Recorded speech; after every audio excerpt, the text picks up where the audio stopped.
2022 жылдың 3 май күні болжол менен 17:00 чамасында ала районунда катуу жаган жамгырдын кесепетинен сел жүргөн. Азыркы убакта Корул айылында өзгөчө кырдаал министрлигинин 5 техникасы жеринде тазалоо иштерин жүргүзүп атат. Өзгөчө республикалык өзүнчө куткаруу отрядынан 10 куткаруучу тартылган эртең менен. Азыр кошумча дагы 30 өзү курам тартылды.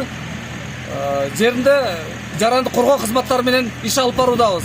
Ал эми келтирилген материалдык чыгым боюнча жарандык коргоо комиссиясы ишти алып барууда.